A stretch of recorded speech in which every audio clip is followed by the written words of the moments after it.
So we must do two things, two great things together to encompass that enormous new view that lies before us, but to encompass it within the framework of science, to see it within the whole categorical framework of science, and to see that these two are not separate, but that they are wedded.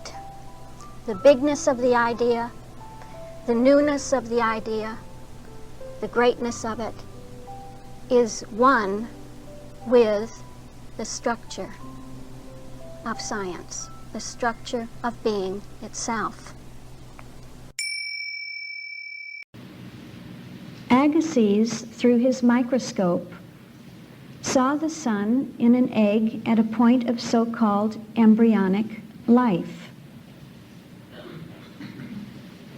Because of his more spiritual vision, St. John saw an angel standing in the sun. The revelator beheld the spiritual idea from the mount of vision, from the highest vision. Purity was the symbol of life and love.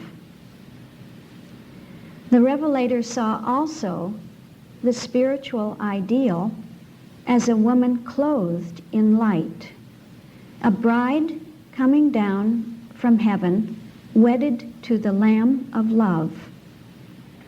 Here it is the bride, not a bride to be, but already wedded, love wedded to its own idea. He saw love wedded to its own idea. To John, the bride and the Lamb represented the correlation of divine principle and spiritual idea. God and his Christ bringing harmony to earth.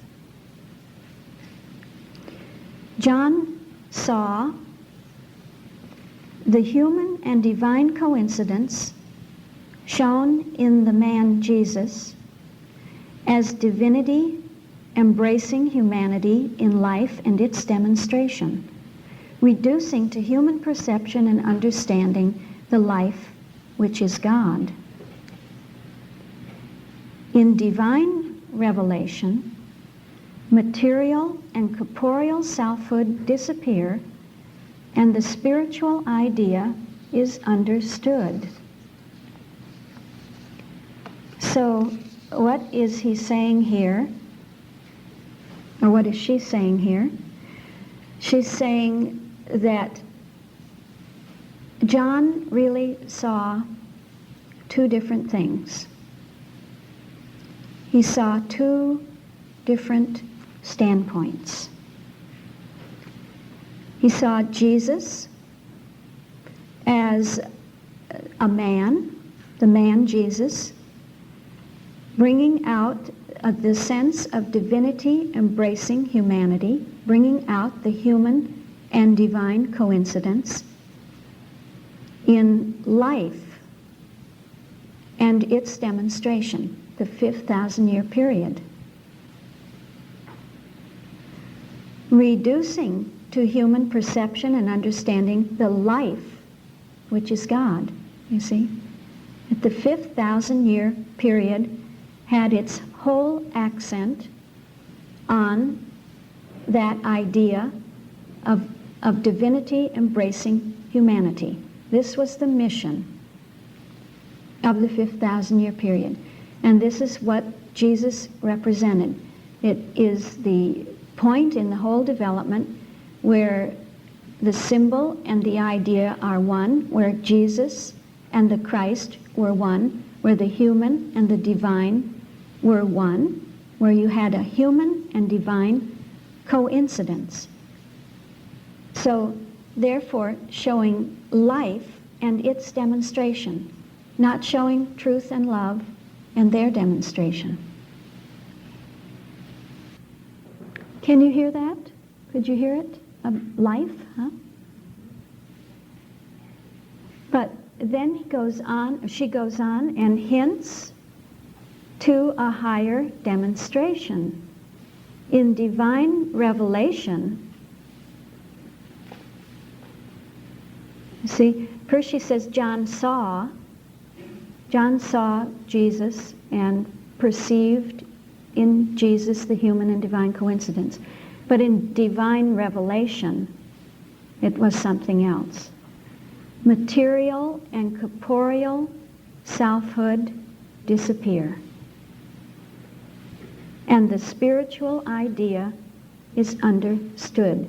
So we hear what is going to happen, what is going to become the new demonstration that we've been talking about, the higher demonstration, the demonstration that begins with the 6,000-year period consciousness and will go on to its completion and fulfillment in the 7,000-year period.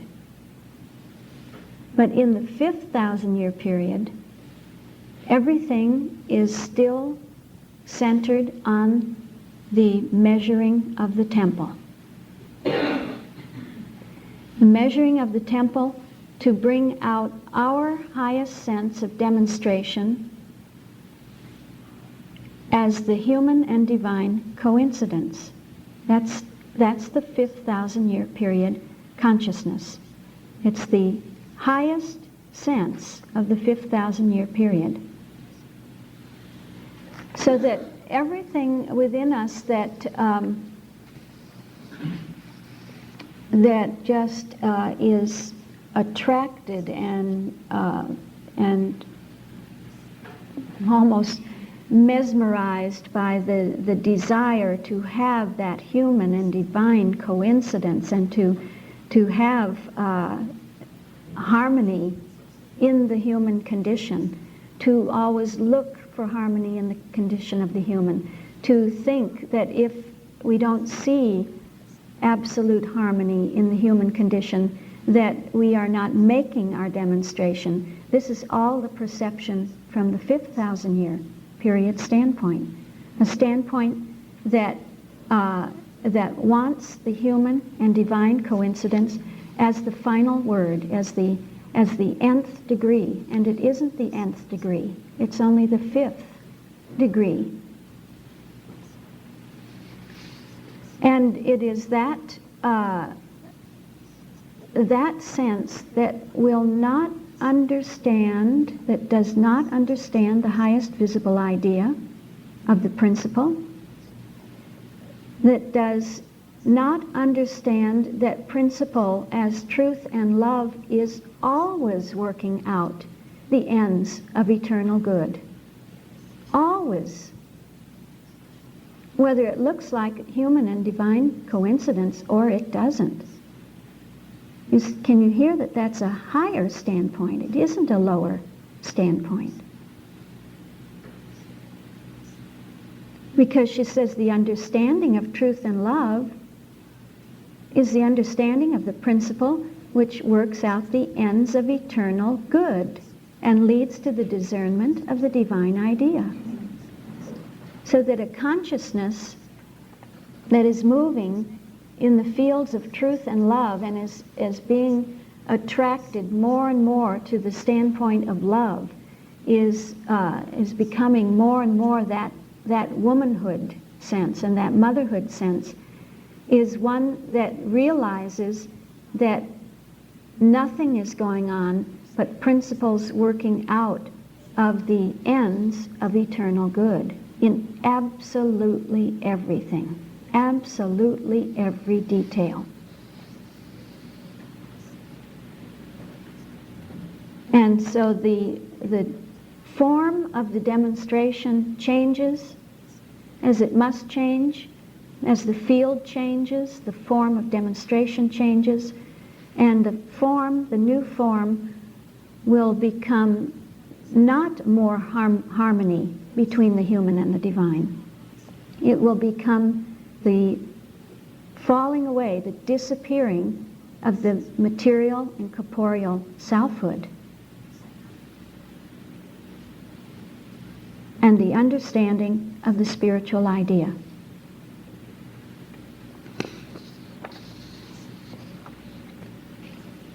And yet we shouldn't think either that therefore there is no solution, no salvation for the human condition, because the greater always includes the lesser. And so implicate in the higher is the lower. Implicate in truth and love is life. Implicate in love is truth and life, you see? So that the higher we go, we don't lose anything. We only lose a former standpoint, but we don't lose anything else. We don't lose the rightness, the correctness, the value of a former standpoint, of another standpoint. It is only overformed and implicated by the higher standpoint.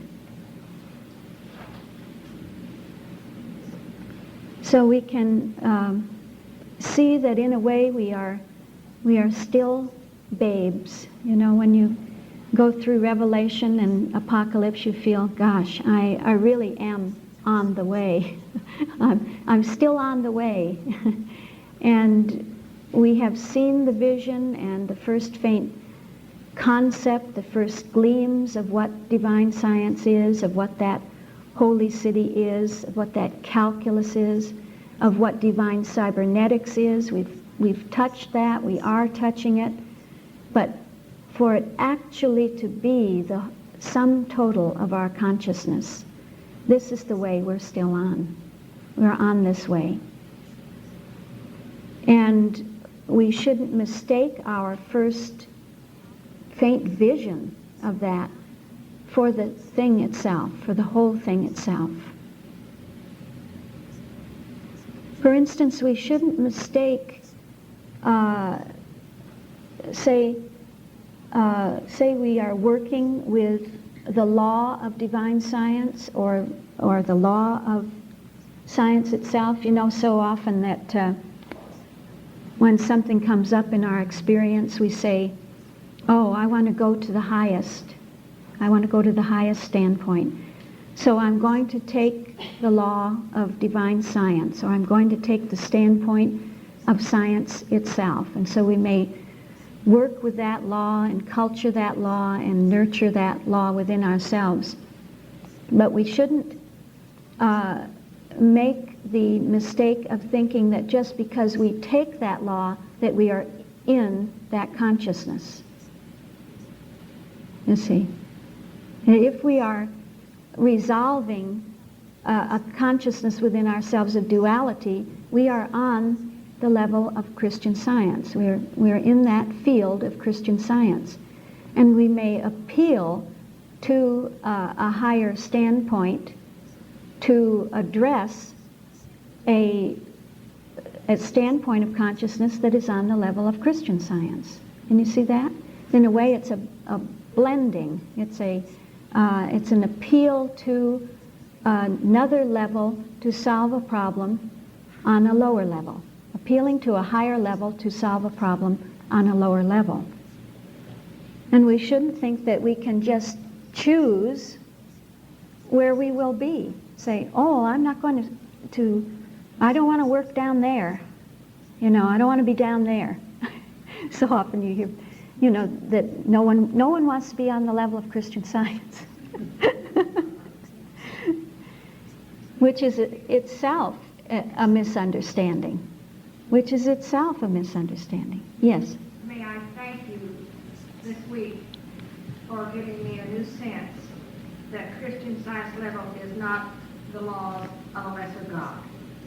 Yes. So much to me because they have become, the science level itself has become so divine this week, and I want to thank you for it. Thank you so much for that. Yes. Christian Science is divine. And divine science is Christian. Yeah. And if we have any other feeling than that, if we have a feeling, oh, I don't want to be there, or gee, I want to get out of that level of Christian Science, or I want to get out of this experience, I want to get away from, that's the bitter belly again. It's not a sense of balance. It's not a sense of seeing the wholeness of the whole, the integratedness, the integration of those levels. So what are we doing when we appeal to a higher law? We're really taking that concept of a higher level, which is still a concept to us because it isn't consciousness, and we are nurturing that concept, nurturing it, loving it, pondering it, and carrying it around as the possibility of that which is to come as our actual conscious standpoint of being. So it's all right to do that, but we should understand what we're doing, and not think that just because we decide we're going to go up to science itself or divine science that we are there, because we're not there. You see the importance of life experience? You can't bury your head in the textbooks. You can't get it from listening to tapes or reading books. It has to be integrated into life experience, and not think that we have two lives, the life that we're able to give in part to the study and to the listening to tapes and going to summer schools and classes and so forth, and loving this idea and being with those individuals who love this idea along with us, and then that awful other side where we have to go to our jobs and be with other individuals who don't know a thing about what we love, and being in that world, and that world is such a mess, and that side of our life is such a mess. You see, that's duality. This is the bitter belly, the duality. When you have a bitter belly, when you have bitterness, you've got some kind of a fighting, a chemicalizing going on, don't you? You have two things, sweet and sour, together. And the sweetness hasn't overcome that sourness yet. How does the sweetness overcome it? Through the 3.5. Through going over that 3.5. And just giving everything to principle, just putting it all on the altar to allow that principle to demonstrate life, truth, and love. And therefore to begin to take up the womanhood sense within us.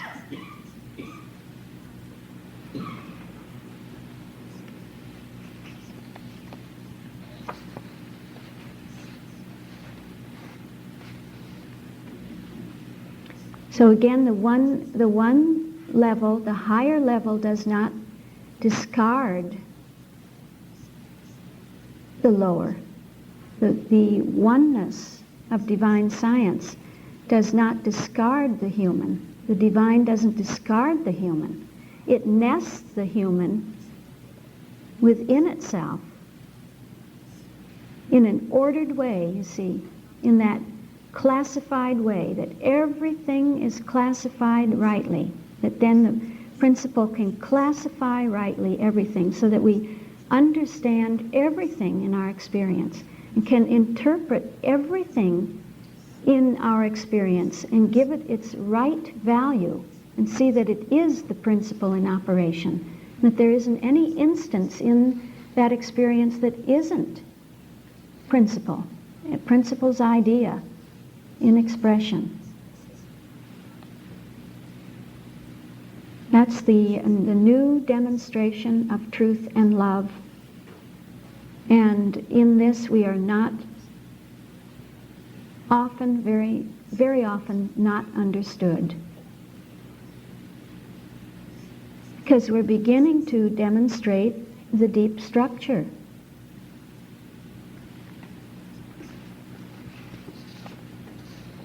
And we should realize too, you see, that we are we are ahead of its time, of our time, because the model of being is ahead of its time. It's for the new age that's coming. And so, in a sense, we are at a kind of a crisis point where one system is going to go over to another system. You see, where the system of the sixth is going to go over to the system of the seventh. It's like being between two dimensions or two fields of consciousness, where one field is going over into the other.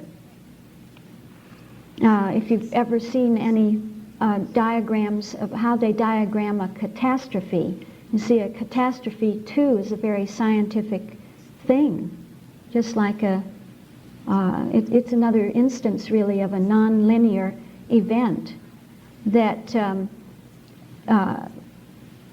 in a catastrophe fold, everything is on the edge. It hasn't gone over yet, but it is very sensitive to the tiniest fluctuations.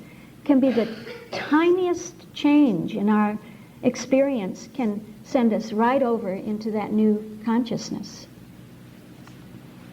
And this is why too, being on the brink of going over, so to say, having one toe on the other side or one foot in that next age, we are confused about our sense of demonstration, what a demonstration is, and what we're supposed to demonstrate, and whether we can demonstrate it, and we are or we aren't, or what, because we don't get the same results that we used to. Does anybody else here experience that? That we don't get the old results. That, and so often you'll hear the students say, well, not very many students say this, thankfully, that they can't get it to work for them. Say, I can't get it to work for me anymore. I say, hooray, you can't get it to work for you anymore.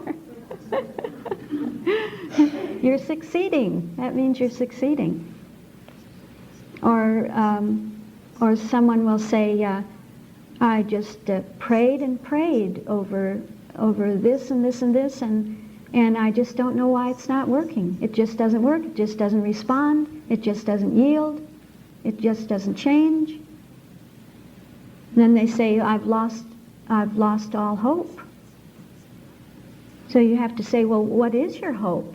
What were you hoping for? What is your sense of hope? Well, when you dig into that, you find that one's sense of hope was to have the demonstration that they had in mind, which is already all the way back on the other side of the 3.5. See, it isn't even measuring the temple yet. It isn't even getting the surface structure right yet. Can you hear that? Yeah. And so we measure everything against our old sense of demonstration, and then, by golly, we sure do lose our hope. It's when we think we know what should be worked out. Because after all, we're Christian scientists, and we know what's right. You know? It's only right that so and so and so.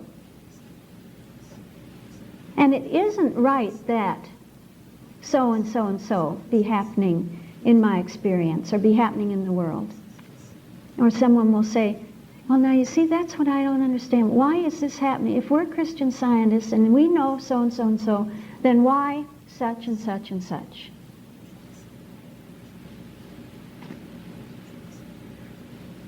And it's reasoning from the phenomenon, which is immediately gives you the wrong results, immediately throws your standpoint of interpretation off.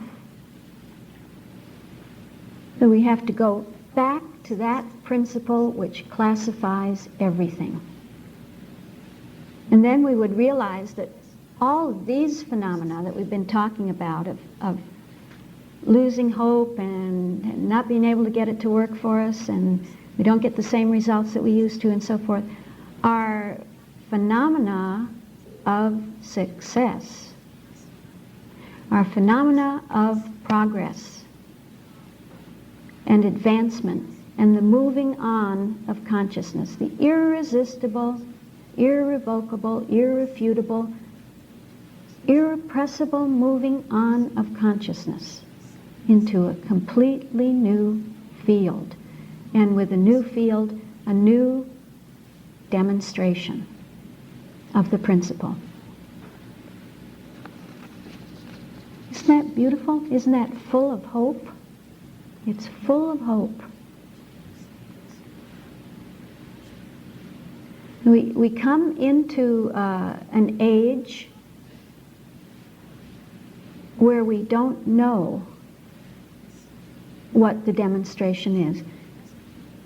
We don't sometimes even know what the problem is.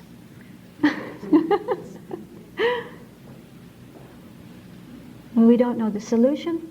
We don't know the problem.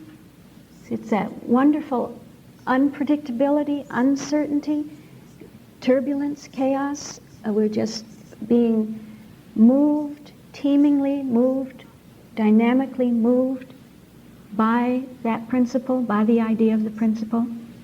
And we're going somewhere and we don't know where that somewhere is because we've never been there before. So we can't know. But there is something we do know. We do know the principle. We know the classifications of the principle, the categories of the principle.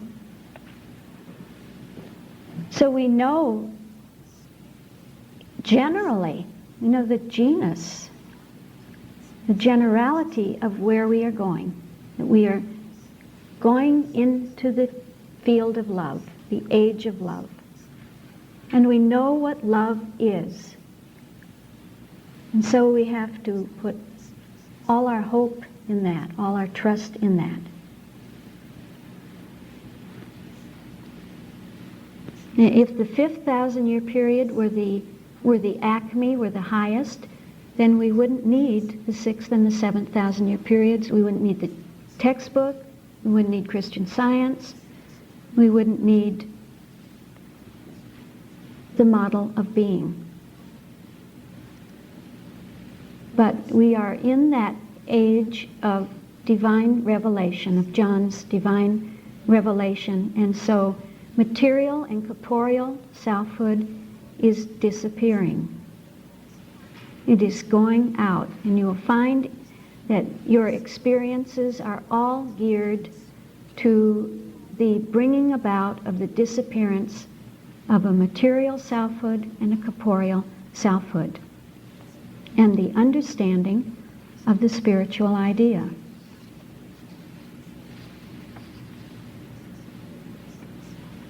You know that Mary, that virgin sense in Mary, gave birth to Jesus in the 5,000-year period, to the highest human corporeal concept of the divine idea. But what woman gives birth to? You see, it isn't Mary, but it is woman, generic, gives birth to the pure spiritual idea. The idea of divine science, which includes absolute Christian Science and Christian Science, but with no material element. That's what we see with the textbook, and that's what we see with the model of being.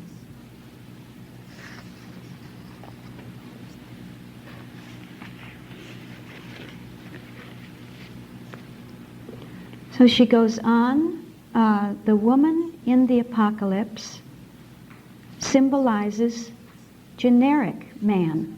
See, it's each one's experience. It's a generic experience that's being conveyed. That means it belongs to everyone. The spiritual idea of God.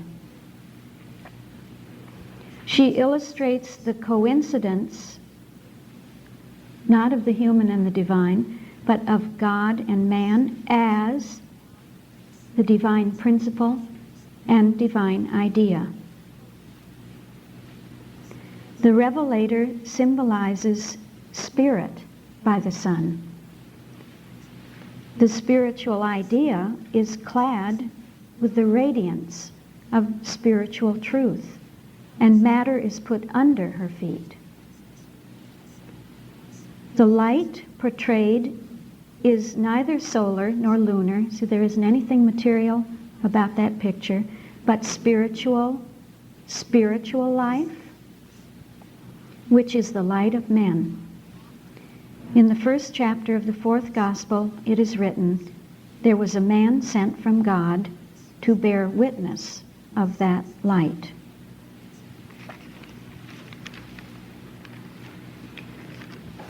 John the Baptist prophesied the coming of the immaculate Jesus, and John saw in those days the spiritual idea as the Messiah, who would baptize with the Holy Ghost, divine science. As Elias presented the idea of the fatherhood of God, which Jesus afterward manifested, so the Revelator completed this figure with woman. To see that woman is the higher symbol, typifying the spiritual idea of God's motherhood. The moon is under her feet. This idea reveals the universe as secondary and tributary to spirit, from which the universe borrows its reflected light, substance, life, and intelligence. All right, let's stop there.